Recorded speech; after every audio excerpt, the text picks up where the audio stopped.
If you have a new 12 series iPhone and you use FiLMiC Pro, then I'm hoping you use LogV3.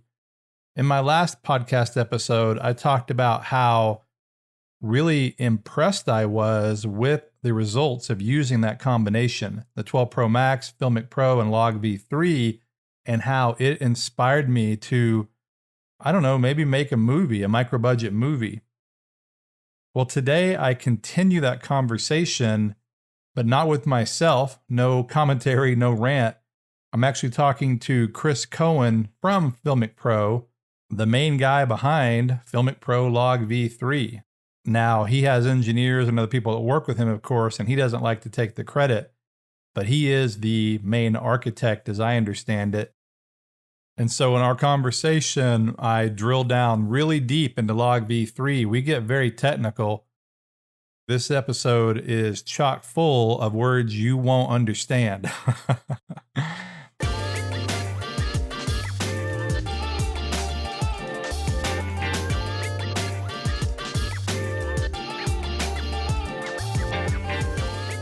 Hey guys, Blake Calhoun, and another episode of Almost Professional, the podcast about mobile filmmaking, DIY filmmaking, indie filmmaking, and today, FiLMiC Pro filmmaking. FiLMiC Pro filmmaking. Yeah, FiLMiC Pro filmmaking.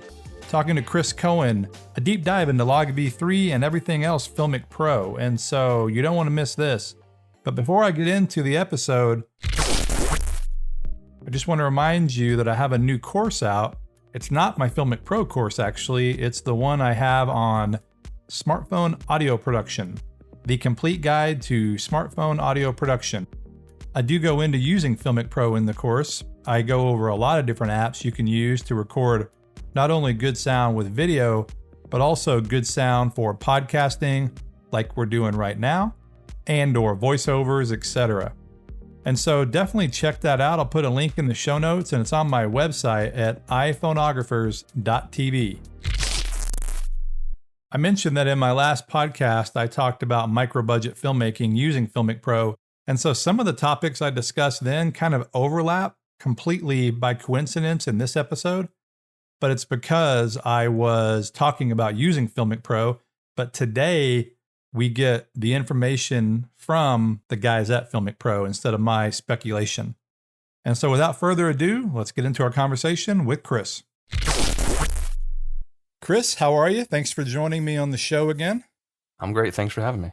I wanted to do a follow-up with you because we talked about a year ago. I can't believe it's been a year ago, pretty much right as the pandemic began. Everyone was working from home.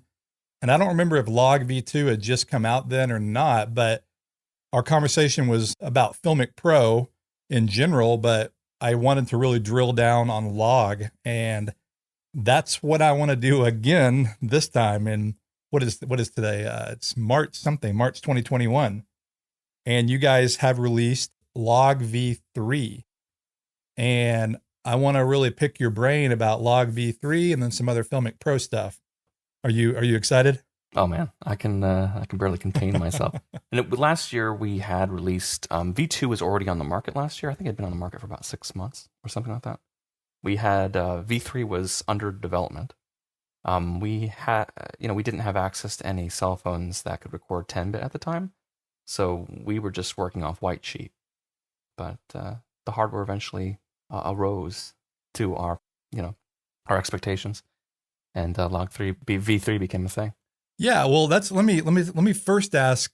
You mentioned the hardware, and with the newer device, the 12 Pro Max in particular is what I'm using, but also the 12 because it works on all the varieties of the 12 that shoot 10-bit. Mm-hmm. Were you surprised that Apple added 10-bit? I mean, I know you get a little bit of insider information, so I'm not asking you to divulge those type of secrets, or advanced knowledge, but I think a lot of people had hoped for 10-bit, but I was personally kind of surprised they actually did it.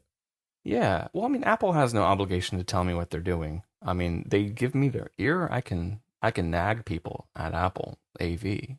I don't know if their vague promises are going to turn into anything. Sometimes they do, sometimes they don't. But I'm delighted that it's here. I wasn't given advance notice, but we were ready for it.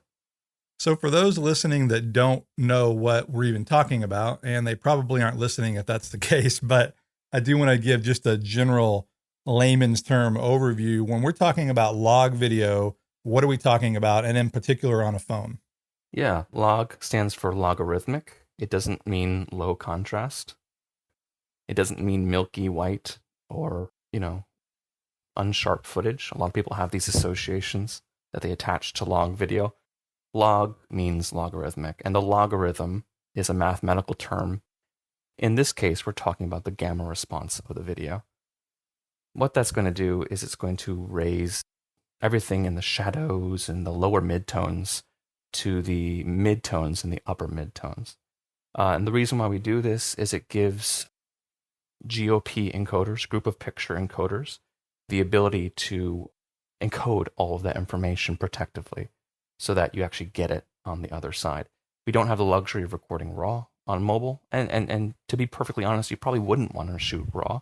I mean, who wants to have a 10 gigabyte file, 15 seconds of footage, right? So, it's nice that we have these tools now. We can shoot logarithmic mobile video.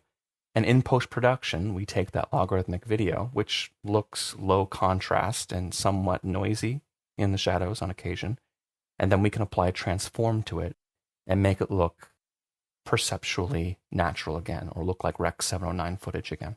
And the reason that we do that, and that is, by the way, not just for phones, it actually started on DSLRs and mirrorless cameras, well, in cinema cameras, to be completely accurate, is we're trying to get more dynamic range and then thus more latitude to work in post-production. It's really for color grading. Isn't that the ultimate reason? I want to clarify something there. I think it doesn't give you more per se, but it's protective.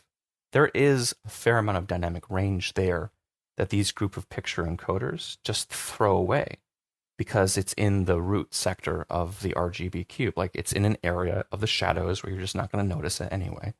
And the encoder makes the determination that that information isn't important. It doesn't prioritize it in the encode. Logarithmic footage forces everything to the lower upper midtones, and it basically forces the encoder to encode it. And when you get it on the other side in post-production, then you can return it back to perceptual Rec. 709. But when you do that, you get all of that shadow information that would have otherwise been just thrown away. I see, right. Because, and in particular on a phone, I guess, I mean, I've worked with log on a wide variety of cameras with, area or red or what have you. So are you saying, though, just to be clear, in this situation, the information is there, it's just being basically crushed down like the shadows? So if you were to pull those back up in post without shooting log, it would just be a muddy, noisy mess. Yeah, you would notice extreme posterization in the shadows. There just wouldn't be useful information there. Right. Okay. So I guess one thing that you guys haven't done with LogV3, or if you have, I haven't seen it.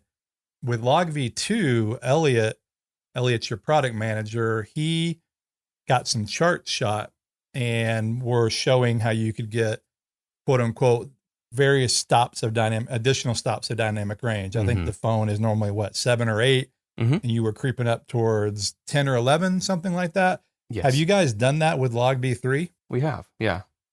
So I want to clarify something. LogV2 is dirty tricks. It's computational imaging. It's a multi-sample based system. We are reconstructing the shadow information. It's pretty compelling, and I think we're doing the best we can with 8-bit there, but it's a multi-sample system. And what I mean by multi-sample is every frame of video that you record, it probably took about 3 frames to construct. With LogV3, on the other hand, our objective was very, very different.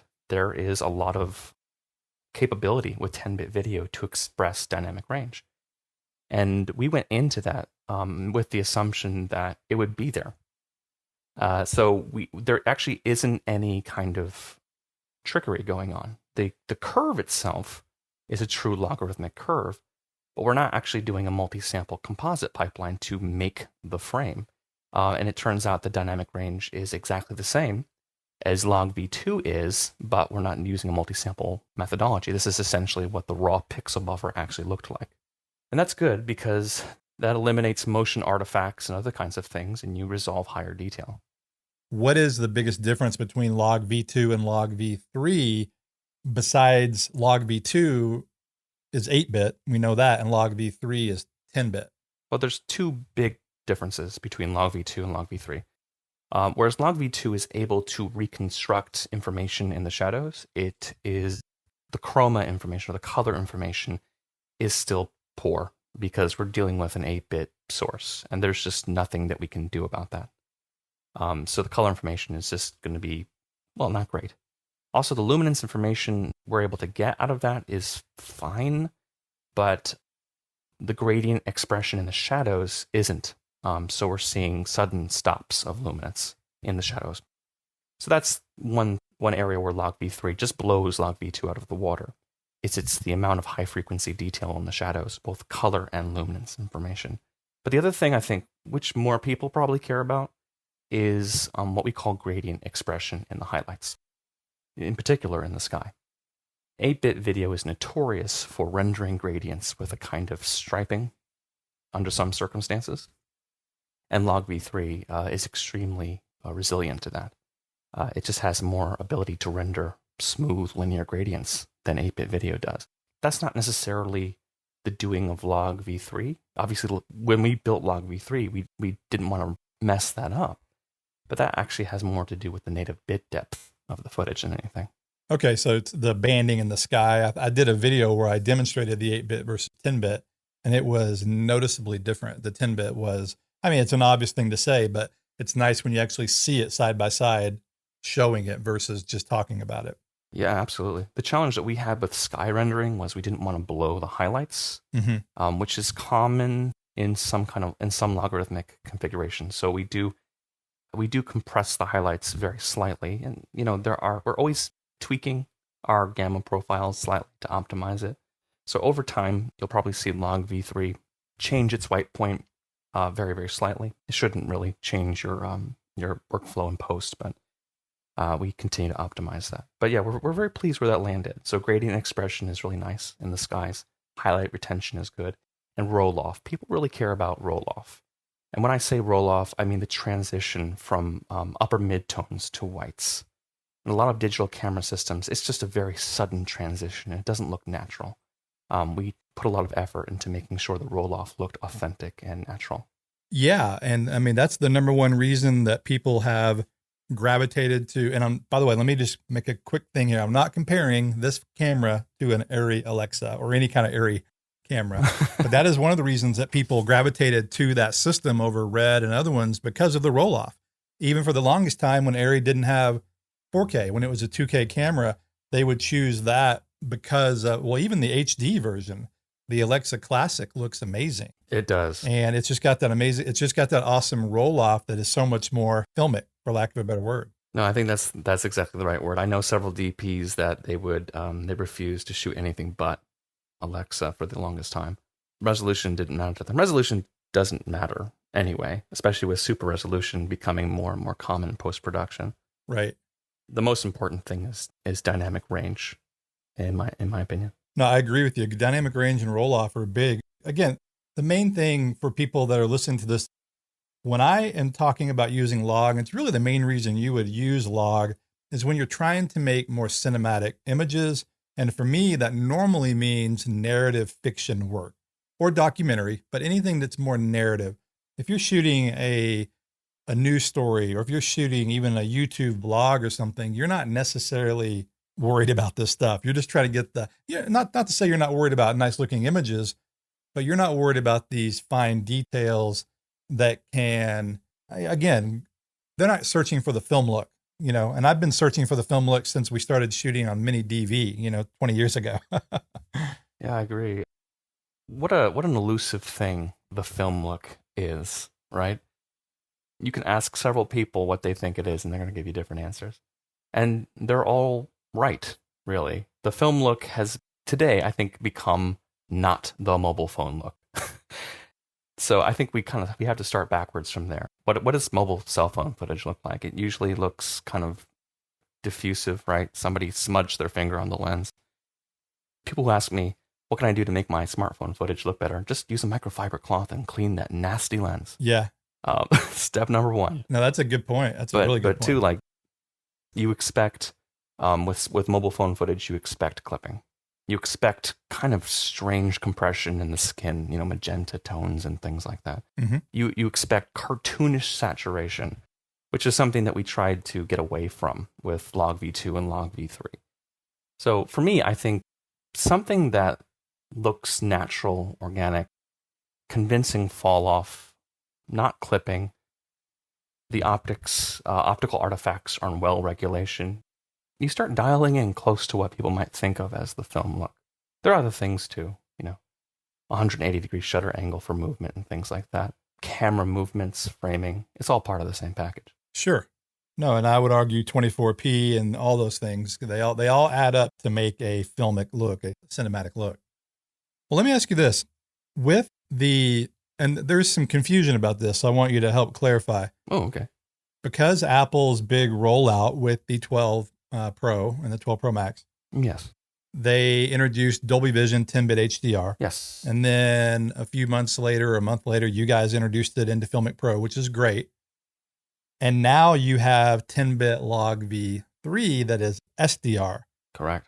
Explain what the difference is between recording, because you have that option in FiLMiC Pro. Why would you shoot 10-bit HDR versus why would you shoot 10-bit SDR LogV3? HDR is perhaps the most ill-used term in marketing today. And it's meant many things over the years. And I don't think it really means anything in particular, to be honest. But the image itself, whether it's encoded as HDR or SDR, is going to be the same. It's a pixel buffer encoded into an archive of fragments. That's it. Whether it's SDR or HDR, that's what it is. It's just data, right? But attached to that file is metadata, colorimetry, and transforms that tell the consuming device or software how to interpret that data. And that's what HDR is. HDR has a different set of color spaces, colorimetry, and meta transforms that tell the consuming device to interpret it differently. In the case of Dolby Vision, it's shooting 10-bit video. The underlying data is more or less the same as 10-bit SDR. The only difference is it's giving metadata to the consuming device that tells it to have a different kind of tonal response in different kinds of situations. So certain kinds of monitors that have HDR capabilities, like the new generation of OLEDs or LED or quantum dot panels, they have white pixel elements, or they have LED matrices acting as the backlight. And what they're able to do is they're able to make some parts of the screen dramatically brighter than others. In the past, creating an image digitally, really there was no difference between a white sheet of paper and a white, very bright light source, right? Two things can be white, but they have different emissive characteristics. One can be very, very bright and white, and one can be not as bright, but still white, right? So what HDR does through the use of metadata is it assigns emissive characteristics to things in a scene. So you can have a sheet of paper that's pure white, but it's not blinding you. And yet next to it, you can have a white light source that is also white, but it's very bright, because the interpretive device is taking that metadata and is able to increase the luminance, the emissiveness of that part of the screen. It's very interesting. But it comes with problems too. If you shoot HDR video today, Dolby Vision HDR, many NLEs don't know what to do with it. And you end up with some interesting chromatic artifacts, especially if you're trying to view it on SDR displays.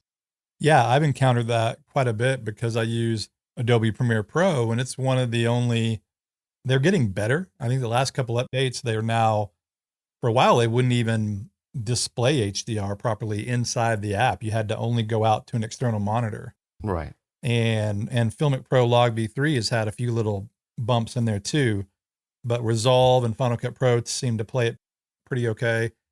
But ultimately, what you're saying, I want to get back to that for a second, because I've shot a lot of HDR in quotes, but then when I've worked with it in post, since I'm not using that metadata, it comes in looking just like doesn't look like log footage, but it looks like flat, like you shot flat. And it actually Yeah, is kind of okay to work with. You can color grade it pretty decently. it is.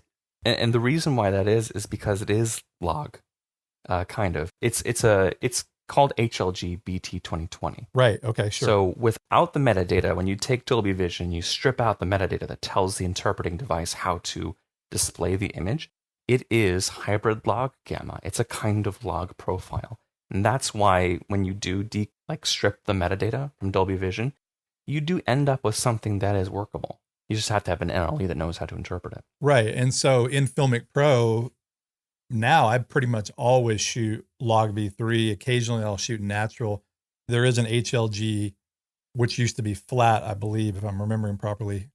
Mm-hmm. And so basically that is shooting just HLG. It's hybrid log gamma. Is that correct? Yeah. Okay. Hybrid log gamma. That's basically Dolby Vision, but without that extra metadata. We stripped it all out. Okay. And we basically, we did that to provide the user with a frame buffer that is as close to the virgin source as possible, but in a more workable form, using Rec. 709 colorimetry. Okay. And that's what most people view their footage on now anyway. Even like, for instance, I shoot a lot on a Sony mirrorless camera, and I shoot in HLG 3, but I have it, I don't know what the right term here is, mapped, I don't know if that's the right word or not, to Rec. 709. So when because that way when I color grade, it will, it'll just work in that environment versus actually being in a log or an HDR workflow. So I guess that's kind of the same idea.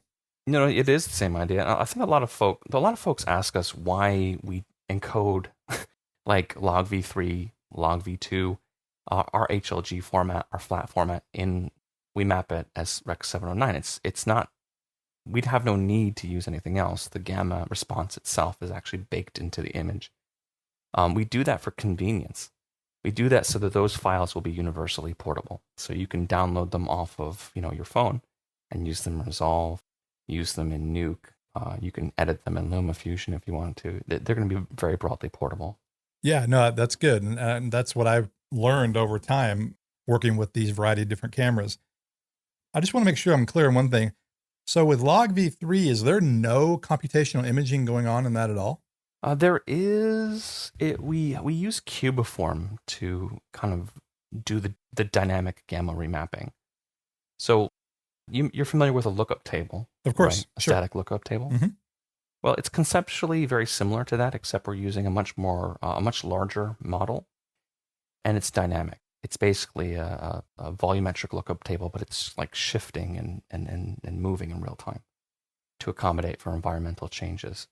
So we do use that, and that is a branch of computational imaging, but it isn't. We're not doing multi-sample compositing for LogV3. We want it pretty close to what you're getting hot off the sensor. When I've talked to you in the past, I know you hate the term computational imaging because it just puts these ideas in people's head like you can just, like there's fairy dust or something involved. Or Fairy dust has its use in marketing, I guess. But yeah, exactly. So I do dislike the term. Just a quick reminder that my podcast is now available on YouTube. And if you're listening to it on YouTube, please hit that subscribe button. This is my second channel under my personal name, Blake Calhoun, separate from my iPhoneographer's channel. I decided to separate the two because of the YouTube algorithm. It would not know what to do with this content on my main channel. But also, if you're listening to this on a traditional podcast platform, please subscribe there as well. Both of those definitely do help me out, and so I do appreciate that support. Now back to the interview with Chris. So let me ask you then, regarding computational imaging and LogV3, dynamic tone mapping. Yes. I hate that term. I hate those three words.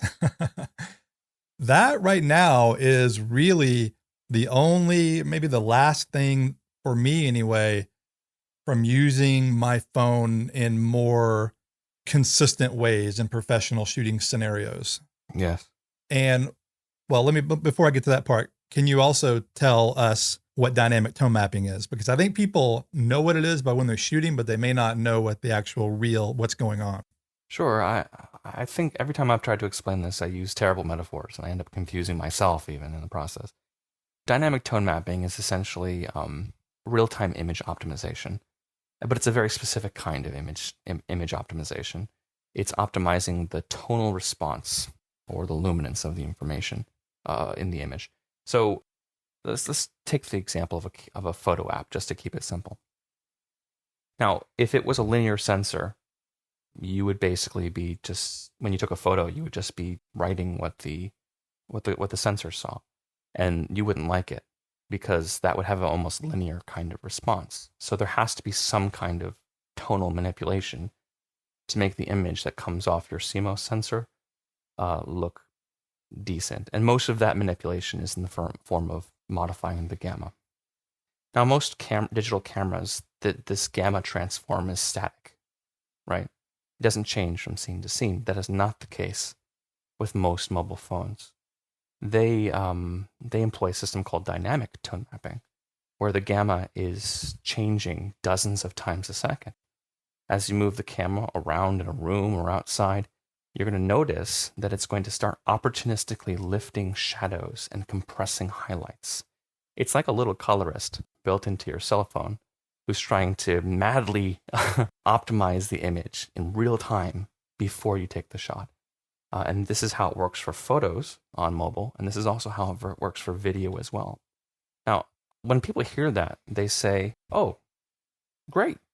So it's making my footage better." Yeah, kind of. I mean, so cinematographers sometimes they want inky black shadows, right? Sometimes they want, harsh highlights. They want that creative control.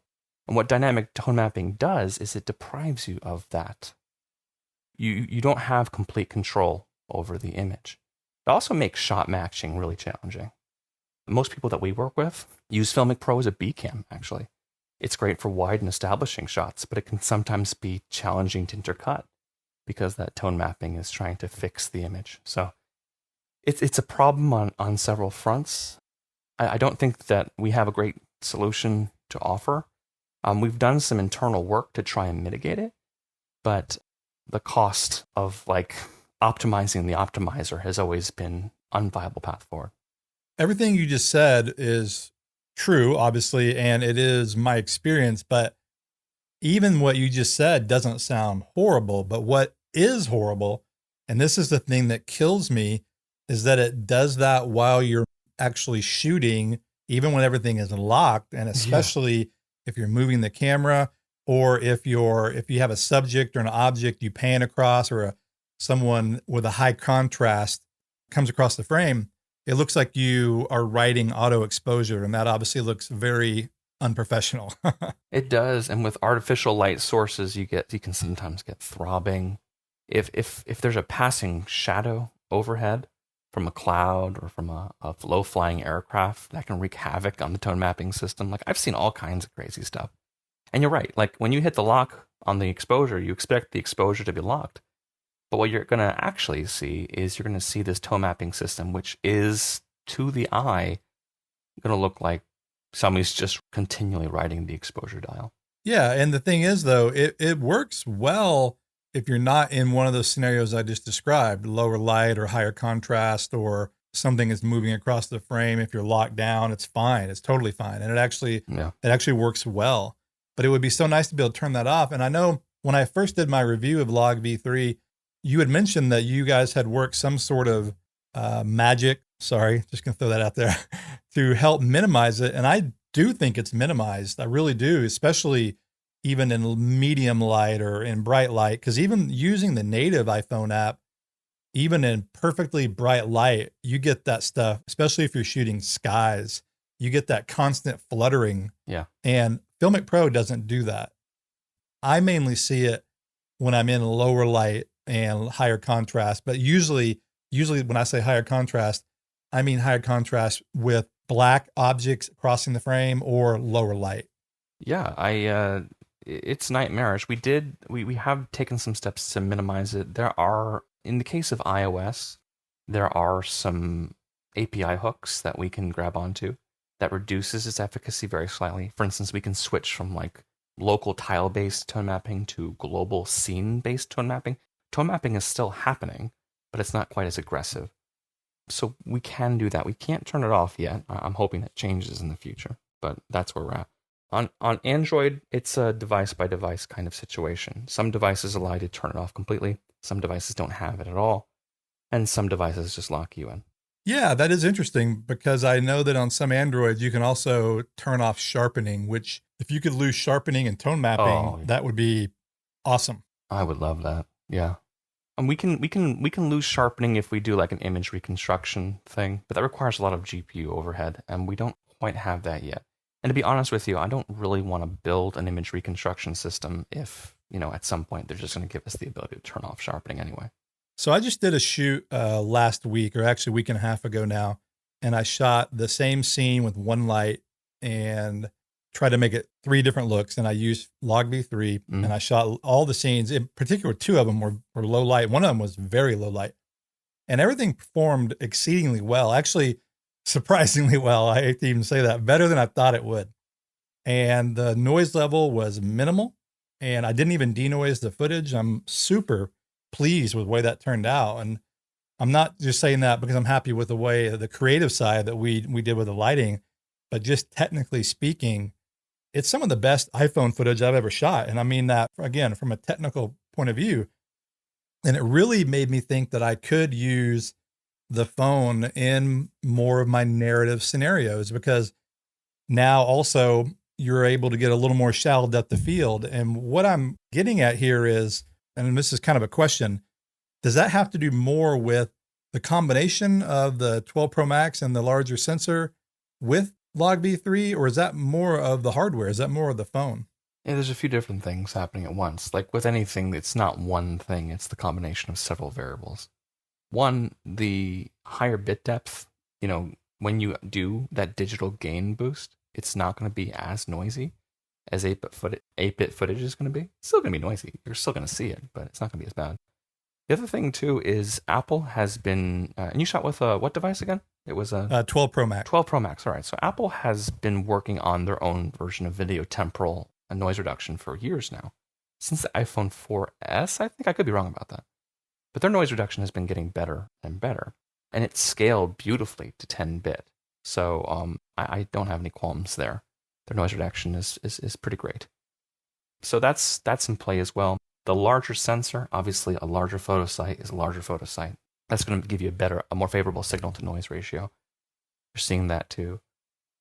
The other thing that I think you really shouldn't underestimate is that you said that it was poorly lit, but, well, you said it was low light, but I thought it was key lighted very well, actually. Yeah, when I say low light, let me be clear. When I say low light, I don't mean it's underexposed. I just mean it's more like I would shoot a movie, and I have tended to stray away from that with my phone. I will do that, obviously, with my traditional cameras.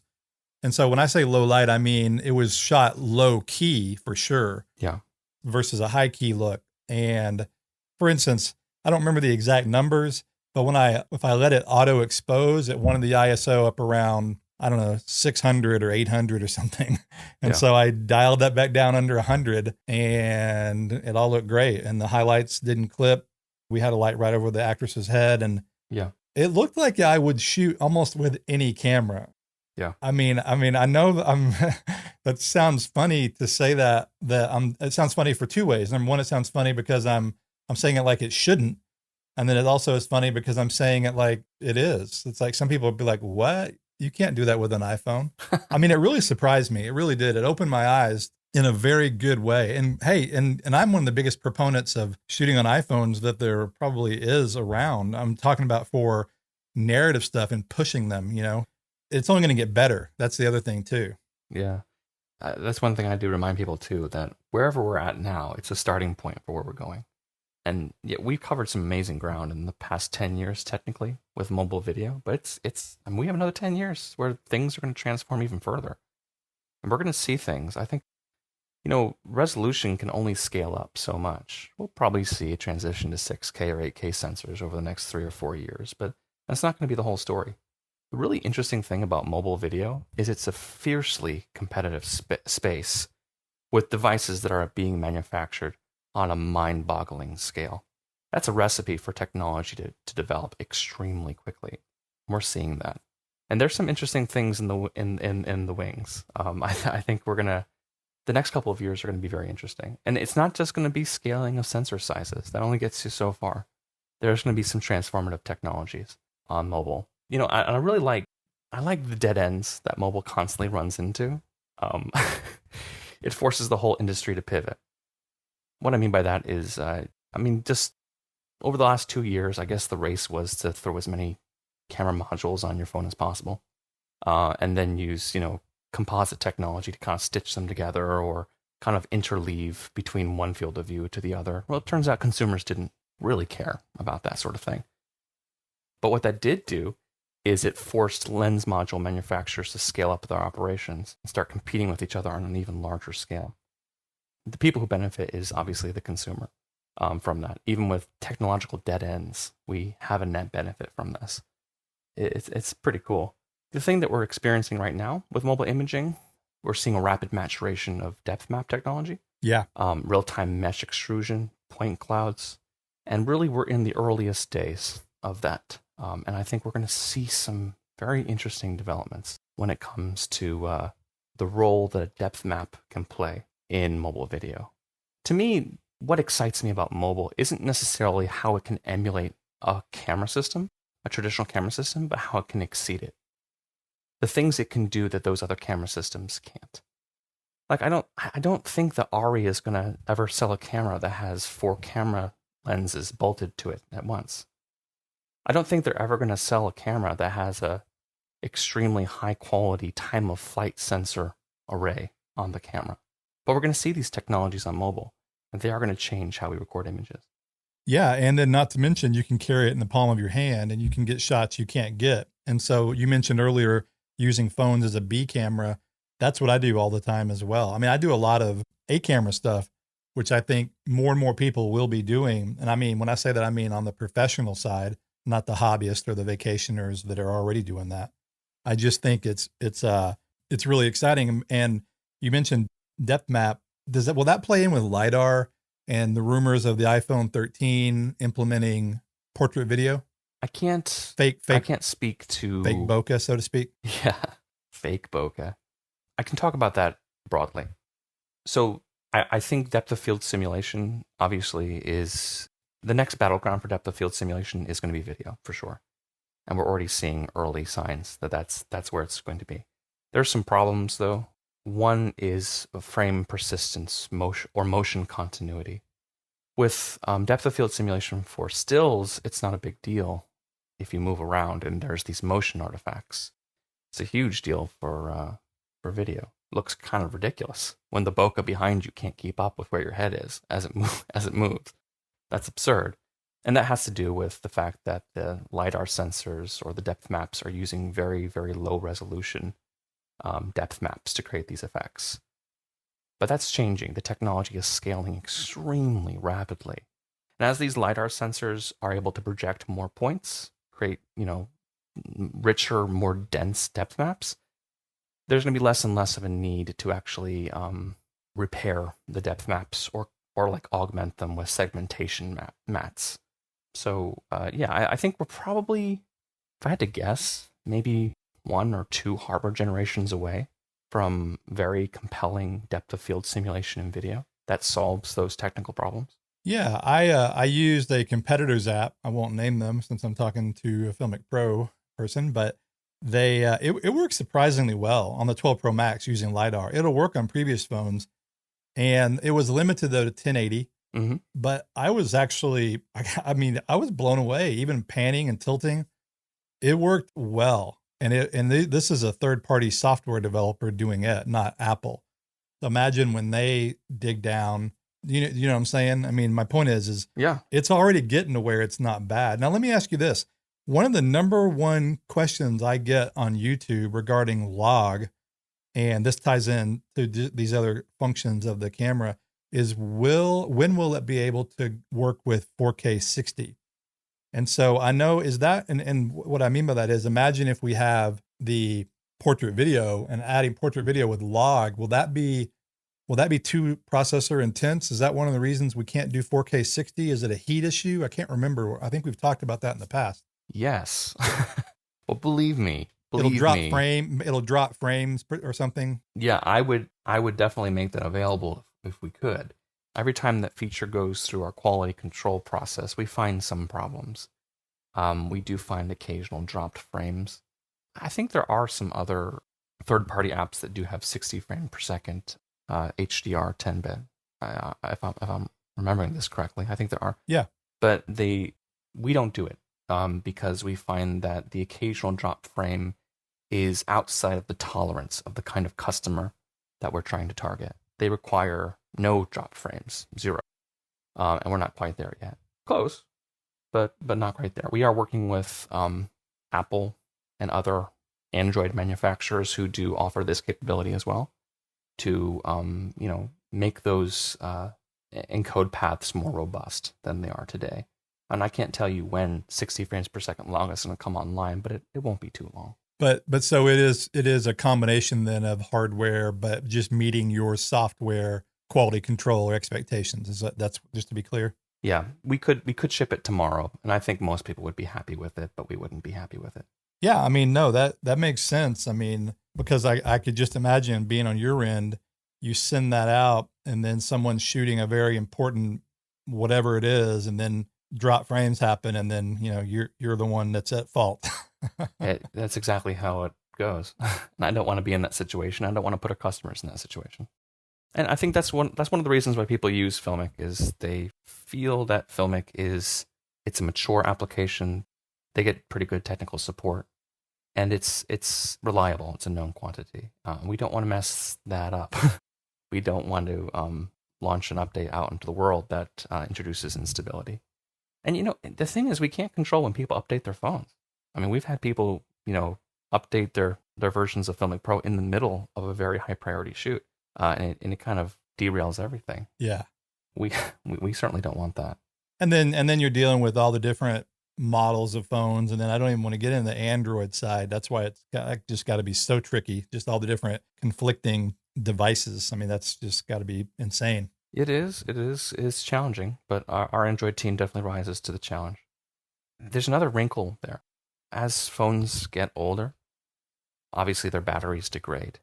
And the implications of that is they're not usually able to hit the same CPU and GPU clock frequencies that they were before. So we find that older phones can become a liability, even when they weren't when they were new. So that's kind of a moving target as well that we have to account for. And unfortunately, on iOS and Android, deprecating for certain devices is a bit more complex than you would think. And we do have people who ring support every once in a while with a 5-year-old phone, asking why their phone is running hot.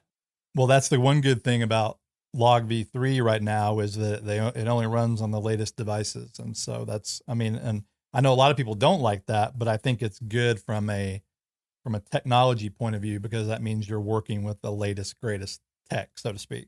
Yeah, that particular choice isn't ours. We probably would roll it out on a previous generation device if we could. But I will say, philosophically, we have started moving in that direction, where there probably are some feature sets that we could propagate back a few models, but we intentionally don't, because it gives us a bit of a margin of safety. We're not trying to force people to upgrade. We're actually just trying to force people to shoot safely. Well, yeah, and just to be clear, the 10-bit aspect is from Apple. That's hardware. That's the hardware that Apple. Right. So that's not you guys or any other app developer. Well, just a couple more questions here. You mentioned, and I'm going to try to dig in here a little bit and get some insider info. You mentioned working on new features, and I know that's no secret that you guys are working on FiLMiC Pro version 7. Is there a timetable for that? I know with the pandemic, it had gotten delayed, and I just wonder, is that going to be something, can you even say, is that going to be rolling out this year, or is that still? Man, I can't wait to spin this non-answer.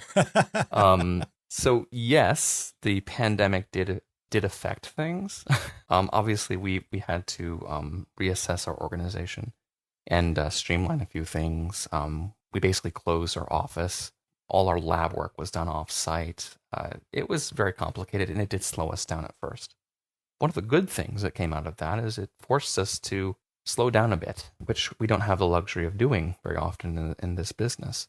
And we were able to just take a fresh look at version 7, the spec that we had, and having that inflection time allowed us to kind of get a fresh vision for what V7 can be, especially given the new capabilities that are in our hands now and are on the horizon, soon to come. So at this point, I'm not promising any date for V7 whatsoever. We are working with partners to kind of make sure the user experience is everything that it can be. We're working internally with our engineers and data scientists to make sure that the render pipeline is scalable and it can take on the challenges of the future. And I would say at this point, there is no release date. It's going to be done when it's done. And I know people don't like that, but that's the current lay of the land. No, I think that's actually good though, because as we were just talking about, you don't want to rush a product. And, truth be told, I know that the version that's out now, I mean, I can't imagine. I mean, I don't have any insider information. People think I do too, but I don't. I can't imagine you're going to add that much. In other words, it's going to be more of a UI refresh, and I'm sure there'll be some new things you do add. But the point being is now with all the newer devices, the 12 Pro Max, and the app is doing well. And so no reason to rush out something that's going to get you a lot of bad star ratings on the App Store. Right. We don't have a reason to rush it to market. So I think since we have the luxury of taking our time and refining it to our own satisfaction, I think we're going to do that. And we want V7 to be the best product that it can be. Now V6, however, it's not on its deathbed. We actually have some very interesting features planned for it, and I look forward to sharing that with our customer base in the next few weeks. Well, what about let me if I could just throw out a feature request while I've got you here on the phone. Oh, all right.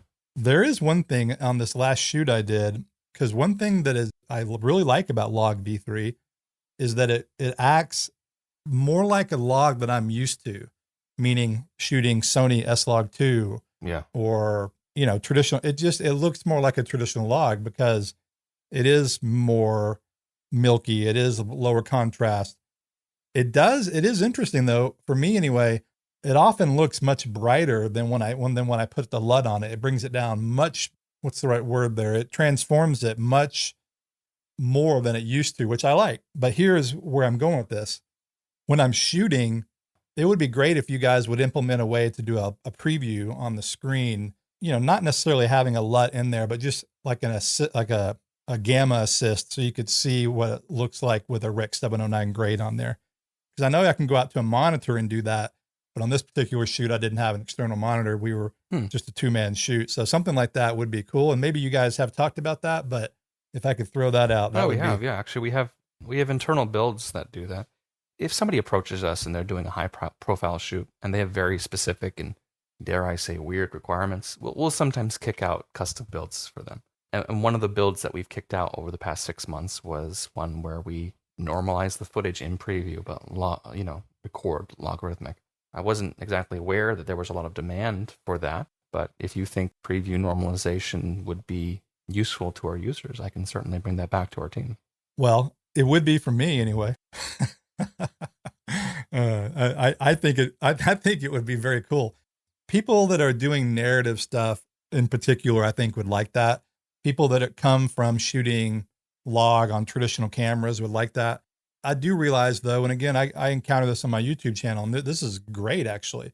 A lot of people that use log on the phone, this is their first time to ever use it. And so they don't necessarily know how to work with it, and they're learning, and that's actually good. It's almost like a gateway drug to go to your other cameras, And so I really like that aspect about it. Yeah, we love that. Yeah.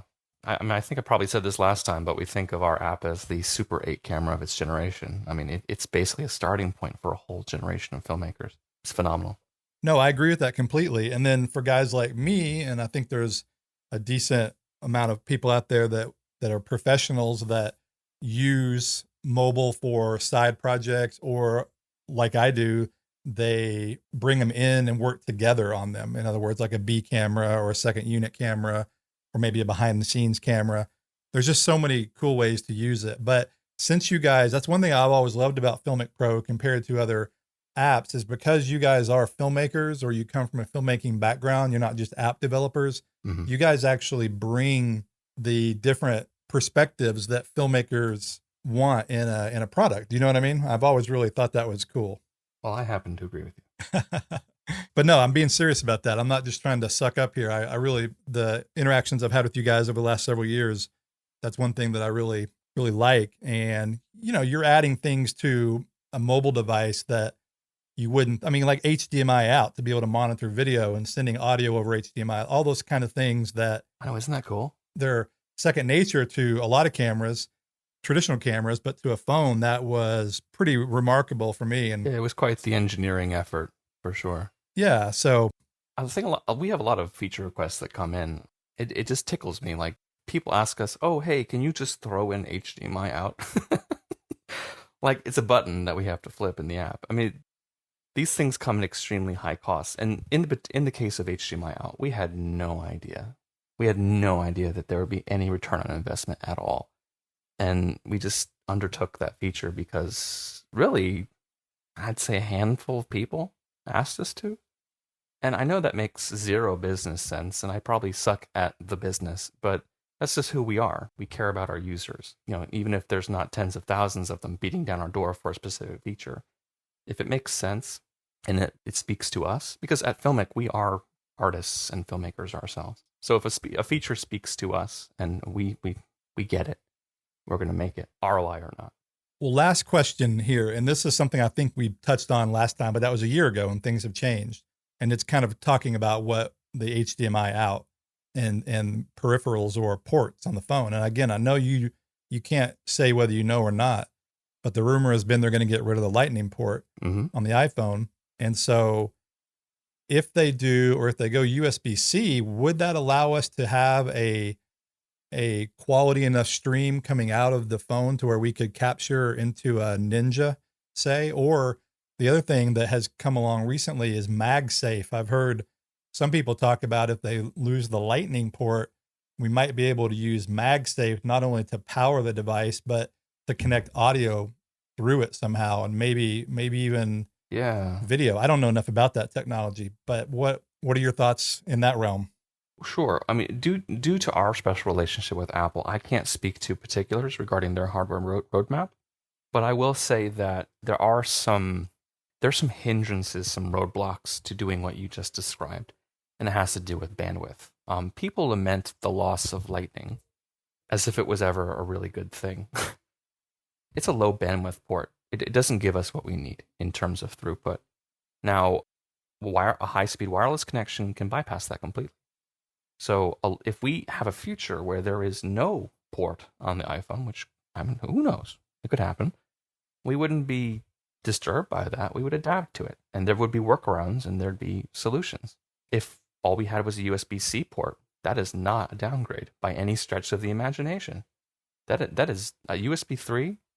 Yes, all day long. You can send nominally compressed footage to a Ninja if you wanted to. That would not be an issue. I do think the port situation probably will change. It has to, right?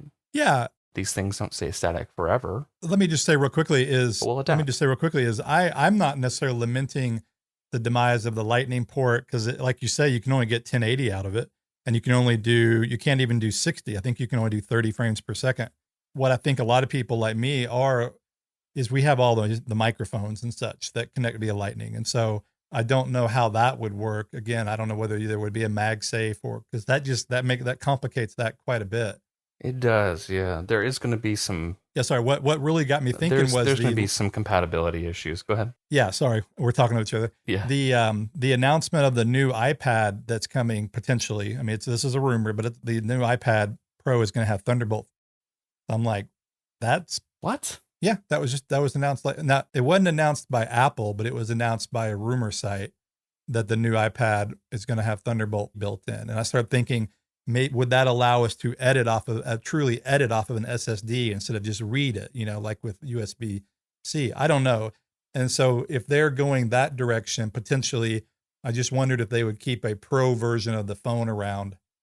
I know there's no way to. I'm speculating here, but that could and would affect what we do on the mobile video side for sure. Yes. Fatter pipes are always useful. I agree. Thunderbolt would be amazing.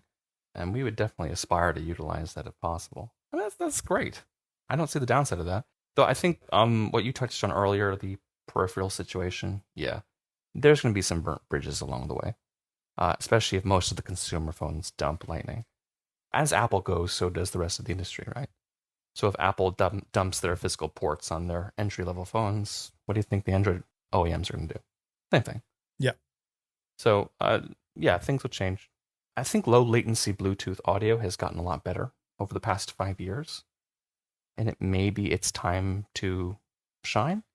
Also, solutions like Tentacle Sync, where you actually don't need to have anything physically connected to the phone at all. You can just do timecode syncing and use whatever audio equipment you want. I mean, that's pretty cool. Yeah. So I think we might see some of those solutions emerge as well. I've done double system sound forever. And then you guys had, FiLMiC audio that you announced like NAB when I met you 2 years ago.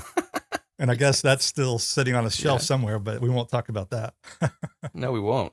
All right, man. Well, hey, I really appreciate you taking the time. I really wanted to talk about LogV3, and I think we covered that pretty well. I don't think we did a layman's version, but that's okay.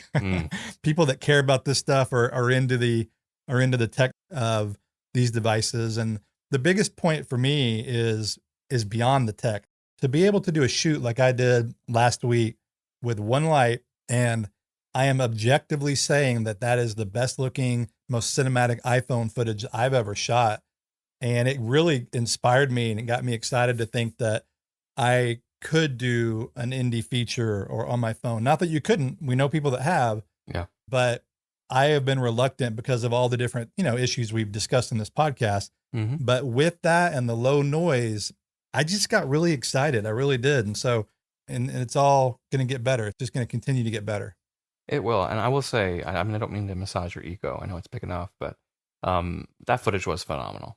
When I was watching it, it was transporting. I forgot that it was shot on a mobile. And that's really what this is all about. Absolutely. No, thank you so much. But I felt the same way, especially the close-up of the sci-fi shot of her face and with the music. And when you forget that it's shot on a phone, that is, to me, that's what's, well. Yes. When the camera becomes invisible and the subject is everything. Exactly. That's it. I mean, and that's really, regardless of the camera. I mean, regardless of the camera, that should be the case, because you don't want to be distracted by the tech. You want the story to engross you no matter what. So that's what we're all after. Absolutely. Well, thank you, Chris. I appreciate your time. Thanks for having me. I appreciate it. Yeah. Talk to you later.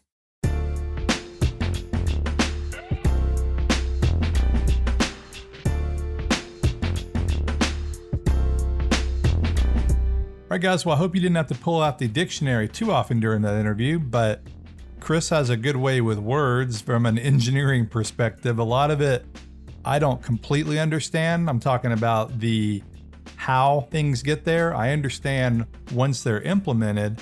In other words, I understand how to use log. I don't know how, as an app developer and as an engineer, you achieve that. But I do find it valuable to get a sense of it from the very technical people that make our lives a lot better as filmmakers. And that's exactly what this does. I said it at the beginning and I talked about it during this episode. I can't overstate it. LogV3 is really, really good. If you don't have a 12 series phone, it's hard for you to understand. And so for those of you that do have a 12 series phone, if you haven't tried this stuff out, get out there and do it. What are you waiting for? You really need to experience it and see what I'm talking about. And I'm not trying to be hyperbolic here. It really is a game changer. But like with anything, you really need to work with it, practice, get to know it. Because if you don't know what you're doing, shooting log can be really tricky and you can get really disastrous results. You can get lots of noise, you can clip your highlights, and then it doesn't look good. And so be sure that you get out there and test it. Learn how to color grade. I do have LUT packs, by the way, for LogV3. Right now, I've got my everyday LUTs, and I'm working on more, my cinematic and my vintage ones. And so look for those. Those are on my website as well. But ultimately, it is such a good time to be a filmmaker, and these kind of tools really make our job so much easier and so much more fun to work with. Well, thanks for listening, guys. This has been another episode of Almost Professional. I'm your host, Blake Calhoun, and I will look forward to talking to you in the next episode.